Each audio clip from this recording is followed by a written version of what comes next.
یہ حدیث جو ہے نا صحیح بخاری میں 631 نمبر حدیث بڑی مشہور ہے، صلو کما رأیتمونی اصلی، نماز اس طرح پڑھو جس طرح مجھے نماز پڑھتے ہوئے دیکھتے ہو۔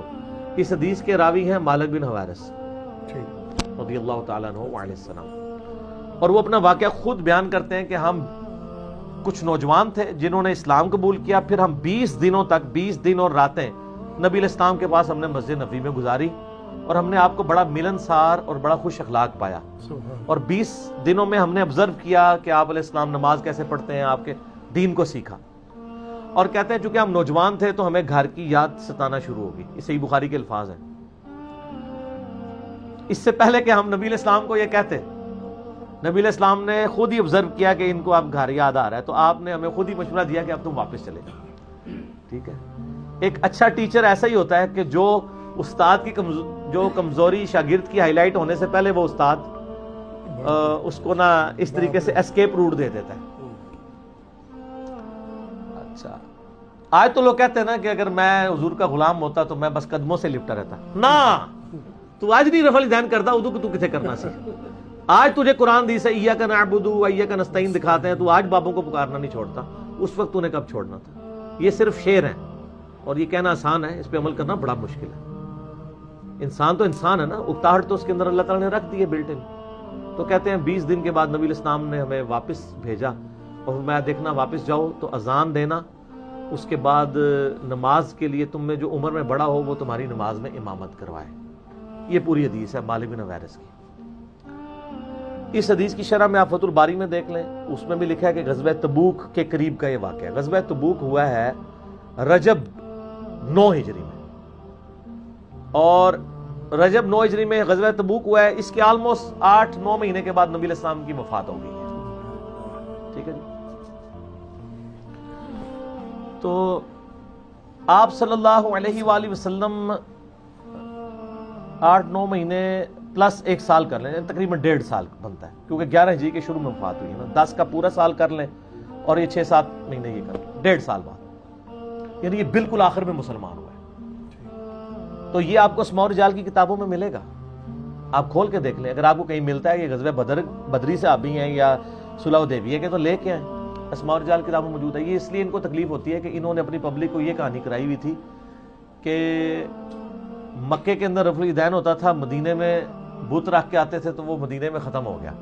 تو میں نے ان کو یہ بتایا تھا مسئلہ 70B میں کہ رفع الیدین کی حدیثیں جتنے صحابہ نے روایت کی ہیں نا، ان میں سے اکثر وہ ہیں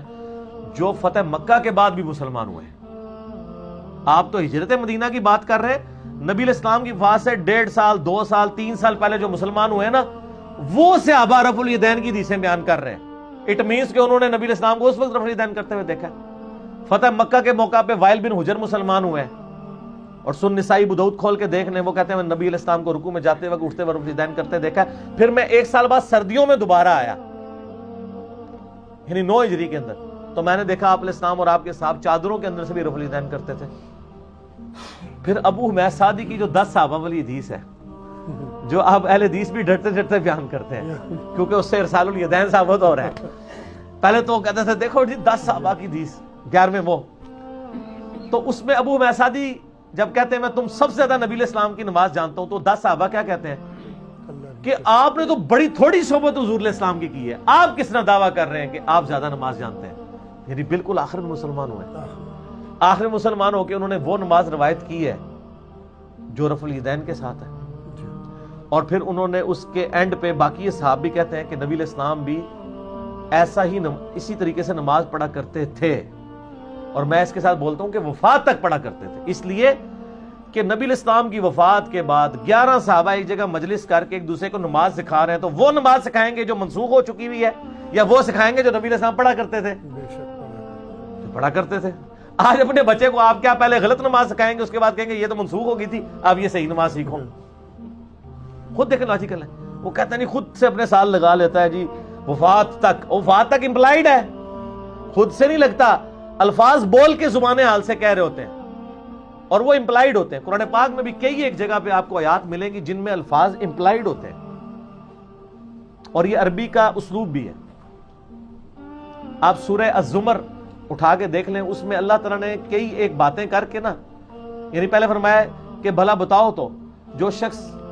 رات کو کھڑا ہوتا ہے اللہ کے حضور اور اس کا تابع فرمان ہے، کیا وہ شخص بھلا، اور آگے سوالیہ وہ ڈیش ڈیش، یا وہ شخص جو یہ نہیں کرتا وہ بہتر، یہ چھوڑ دیا اور پھر آیت کو کنکلوڈ کر دیا۔ قرآن پاک میں کئی آیات ایسی ہیں جس میں اللہ تعالیٰ تصویر کا ایک رخ بیان کرتا ہے اور دوسرا سوالیہ نشان کے طور پر چھوڑ دیتا ہے۔ یہ ایک عربی لنگوسٹک کا سٹائل بھی ہے، کسی کو نا، جس طرح کئی لوگوں کو آپ نے دیکھا نا کہ وہ تقریر کرتے ہوئے جو سامعین ہے نا آدھی بات کر سے ان سے اگلوانے کی کوشش کرتے ہیں، بالکل ٹھیک ہے نا، اس کا مقصد یہ ہوتا ہے کہ وہ اٹینٹو ہو۔ یہ سٹائل آپ کو قرآن میں بھی نظر آئے گا۔ بھلا بتاؤ تو جو اللہ کا تابع فرمان ہوگا وہ اچھا، آگے چھوڑ دیا، اللہ تعالیٰ نیکوکاروں کو جزا دے گا، وہ دوسرے والا چھوڑ دیا، لیکن سٹارٹ سوال سے کیا، بھلا وہ اچھا یا وہ اچھا جو یہ نہیں کر رہا وہ چھوڑ دیا۔ قرآن پاک میں بے شمار اس کی مثالیں موجود ہیں۔ تو مالک بن حویرث ہوں، وائل بن حجر ہوں، ابو حمید سعدی ہوں، یہ سب کے سب اصحاب جو ہیں بالکل اینڈ پہ مسلمان ہونے والے ہیں۔ انہوں نے حدیث روایت کی ہیں رفع الیدین والی، اور مالک بن حویرث سے تو ان کو بڑی چیڑ ہے، میں آپ کو بتاؤں۔ اس کے مالک بن حویرث نے تو ان کا چومر نکال دیا۔ بخاری میں اور مسلم میں مالک بن حویرث سے نماز کی ڈیٹیلز آئی ہیں اور تبع تابعین سے۔ اب آپ اس سے اندازہ لگائیں کہ مالک بن حویرث صحیح بخاری میں آتا ہے، مسلم میں بھی، کچھ تابعین کو ملنے کے لیے جاتے ہیں اور وہاں پہ نماز پڑھتے ہیں۔ اب ایک صحابی ملنے کے لیے آیا ہے کچھ تابعین کو جنہوں نے نبی علیہ السلام کو نماز پڑھتے ہوئے نہیں دیکھا۔ ان کی خواہش یہی ہوتی تھی کہ کوئی صحابی ہمیں نماز پڑھ کے بتائے تو ہم وہ طریقہ سیکھ لیں۔ نہ کوئی ویڈیو تھی، نہ کوئی کتابیں تھی، نسل در نسل دین ٹرانسفر ہوا ہے نا، سنت تو نسل در نسل ٹرانسفر ہوئی ہے، اس کا ریکارڈ تو 30ویں صدی میں آگے حدیث کی شکل میں لکھا گیا۔ اللہ کی رحمتیں ہوں کروڑوں ان لوگوں پہ کہ انہوں نے کم از کم دین کو فریز کر دیا ہے،